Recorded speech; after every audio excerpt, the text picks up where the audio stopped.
Je m'appelle Christine Renaud, je suis cofondatrice et directrice générale de E180.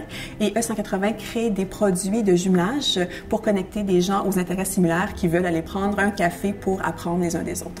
Donc c'est une idée que j'ai eue, puis ça me passionnait tellement en tant qu'éducatrice, en tant qu'enseignante, de repenser un peu la façon dont on fait l'éducation, que j'ai commencé à travailler sur cette idée-là qui était en éducation, mais aussi en technologie, alors que j'avais aucun background en technologie du tout. Donc ça m'a pris un petit moment, mais en fait c'est vraiment l'idée qui m'a choisie, puis j'ai sauté, j'ai suivi l'idée, puis on est ici aujourd'hui. Les peurs et les doutes en entrepreneuriat, je pense que ça reste toujours, puis ce qu'il faut apprendre à faire pour être un entrepreneur qui réussit, puis qui poursuit son chemin, je pense que c'est simplement d'apprendre à vivre avec les doutes, avec la peur, parce qu'au fur et à mesure où notre entreprise grandit, les défis grandissent aussi, puis on est toujours un peu incompétent parce qu'on est toujours en train de se lancer des nouveaux défis plus grands que ceux qu'on a réalisés, qu'on a surmontés précédemment. Donc, ce qu'il faut faire, c'est de bien s'entourer.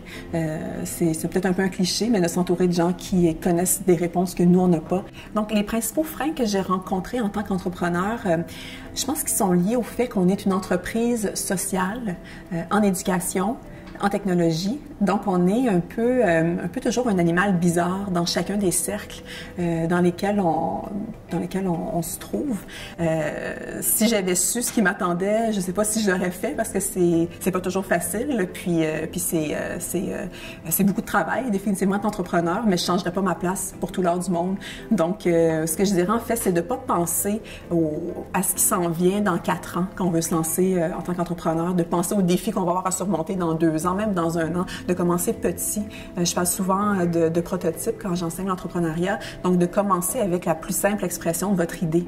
Donc au lieu de partir et d'essayer de bâtir tout de suite votre grande idée qui pourrait prendre 3 ans, commencez avec la plus petite expression de cette grande idée-là, testez-la dans le marché, puis bâtissez cette idée-là avec les gens qui vous entourent, avec votre marché. C'est un peu comme les athlètes, je pense qu'on parle souvent les entrepreneurs aux athlètes, c'est-à-dire de ne pas lâcher, de s'entraîner, de poursuivre, de viser l'excellence, même quand c'est difficile. C'est vraiment un chemin de dépassement de soi, puis je suis vraiment fière d'avoir entrepris.